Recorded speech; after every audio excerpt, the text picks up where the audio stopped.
फिर से भीषण हमले शुरू हो गए हैं। शांति समझौते के बाद फिर युद्ध भड़कने की वजह डोनाल्ड ट्रंप की धमकी बताई जा रही है। ट्रंप ने ईरान और उसके समर्थक फाइटर ग्रुप को तबाह करने की चेतावनी दी है। इसके बाद यूरोप में अमेरिकी एटमी अड्डे पर जबरदस्त हलचल है।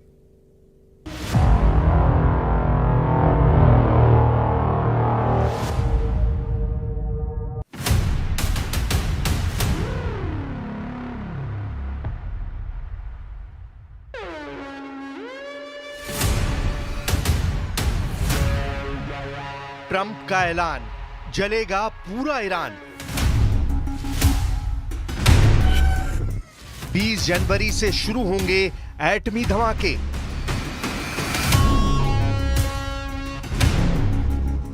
लेबनान से तेहरान तक डेड बॉडी रूट। 100 बंधकों के बदले बर्बाद होंगे 100 देश। जैसे गजा खंडर बना, जैसे लेबनान बर्बाद हुआ, जैसे सीरिया बारूदी बियाबान बना, वैसा कुछ होगा। बम धमाके होते रहेंगे, मिसाइलें फटती रहेंगी, अंतहीन युद्ध जारी रहेगा। यह भ्रम टूटने वाला है। ईरान जिस प्रॉक्सी वॉर को जारी रखकर इजराइल और अमेरिका को परेशान रखना चाहता है, उसका दी एंड कैसे होगा, यह डोनाल्ड ट्रंप ने बता दिया है। सुपर पावर ने एक झटके में खाड़ी के सभी फ्रंट पर दुश्मनों को राख में मिलाने की धमकी दे डाली है। यानी रॉकेट की बौछार, टैंकों से गोलों की मार, ड्रोन और जंगी जेट की टक्कर बेमानी साबित होने जा रही है। अमेरिका खाड़ी युद्ध में आएगा, एटम बम बरसाएगा और इंसानी इतिहास की सबसे बड़ी त्रासदी दुनिया झेलेगी। अमेरिका के नए राष्ट्रपति डोनाल्ड ट्रंप ने आग बबूला होकर धमकी दी है कि मिडिल ईस्ट की तबाही को कोई नहीं रोक सकता। एटम बमों के सीरियल ब्लास्ट के लिए अमेरिका ने प्लान बना लिया है। कब, कहां और कितनी परमाणु चोट पहुंचाई जाएगी, इसका ब्लूप्रिंट पेंटागन से व्हाइट हाउस भेज दिया गया है।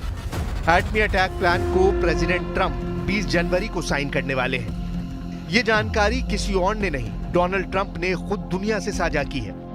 ट्रंप ने धमकी दी है कि उनका सब्र जवाब दे गया है।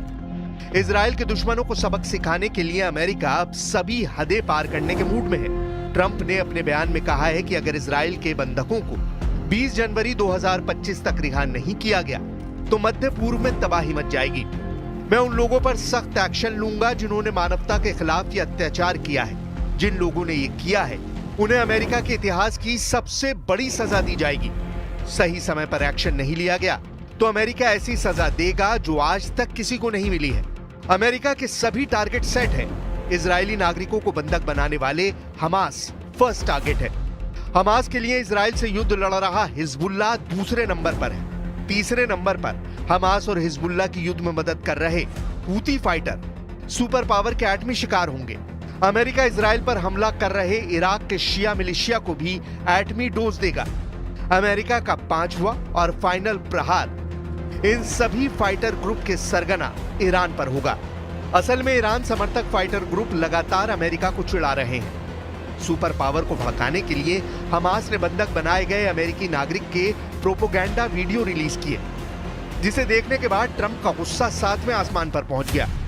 अमेरिकी इजराइल बंधक एडन अलेक्जेंडर के इस वीडियो को देखने के बाद से ट्रंप आउट ऑफ कंट्रोल हुए हैं।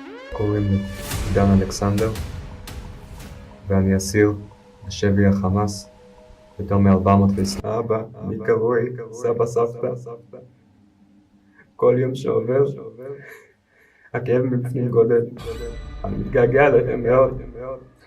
כל יום אני מתפלל שאני לא אתכם שוב בקרוב. בבקשה. 7 अक्टूबर को बंधक बनाए गए अमेरिकी इजरायली नागरिक ओमार न्यूट्रा को मार डालने वाले हमास का ट्रंप पूरा सफाया करने जा रहे हैं। हमास लड़ाकों को ओमर को मारकर उनका शव गाजा में नुमाइश के लिए रखा है। अपने नागरिकों के साथ हो रहे इस सुलूक ने अमेरिका को बेकाबू कर दिया है। ट्रंप ने अपने चुनावी प्रचार के दौरान ही बंधकों की रिहाई की धमकी देनी शुरू कर दी थी, जबकि हमास ईरान के दबाव में रिहाई की शर्त को नजरअंदाज करता रहा है। हालांकि अब ट्रंप फुल एंड फाइनल की स्टेज पर आ चुके हैं। उधर हमास है कि ट्रंप की धमकी के आगे झुकने को तैयार नहीं हो रहा। हमास के कार्यवाहक गजा चीफ खलील अल-हैया ने हाल ही में दावा किया था कि जब तक जंग खत्म नहीं होती बंधकों की रिहाई नामुमकिन है। हमास के कब्जे में फिलहाल कितने बंधक हैं, इसका सही नंबर किसी को नहीं पता। 7 अक्टूबर 2023 को हमास ने इजराइल में घुसकर 1200 नागरिकों को मार डाला था। भीषण खून खराबे के बाद हमास लड़ाकों ने 300 से ज्यादा इजरायली नागरिकों को बंधक बनाया था। इनमें से एक एक कर बंधकों को हमास मौत के घाट उतारता रहा है तो कुछ को रिहा भी करता रहा है। जिन बंधकों को हमास ने रिहा किया उनमें 20 अक्टूबर 2023 को जूडिथ और नताली रानन थे। इसके ठीक 3 दिन बाद 23 अक्टूबर को 2 और बंधकों नूरित कूपर और यूचेवेट लिफ्शिट्स को रिहा किया गया। 30 अक्टूबर को इजरायली सैनिक ऑरी मैकडिश को सुरक्षा बलों ने रेस्क्यू किया। नवंबर 2023 में समझौते के बाद 105 इजरायली बंधकों की रिहाई हुई, जिसकी एवज में 240 हमास फाइटर रिहा किए गए।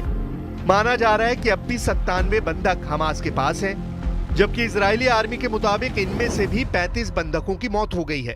बचे हुए बंधकों को अब भी हमास अंडरग्राउंड सुरंग में बंद कर बड़ी डील की डिमांड कर रहा है, मगर हमास को ये जिद भारी पड़ सकती है। वजह यह है कि ट्रंप बेहद सीरियस है और इमोशनल भी। बंधकों की रिहाई का मिशन प्राइम मिनिस्टर नेतन्याहू की पत्नी सारा ने जब से शुरू किया है, अमेरिका का रुख सख्त हो चुका है। सारा ने ट्रंप से फ्लोरिडा के ट्रंप इंटरनेशनल गोल्फ कोर्स में मुलाकात की थी। दोनों ने साथ में डिनर भी किया था। इस दौरान सारा ने ट्रंप से गजा जंग और बंधकों की रिहाई को लेकर बात की। इसके फौरन बाद ही ट्रंप ने ईरान को क्लियर मैसेज दिया है। अमेरिका 20 जनवरी के बाद क्या कर सकता है, इसका अनुमान ईरान को अच्छी तरह लग चुका है।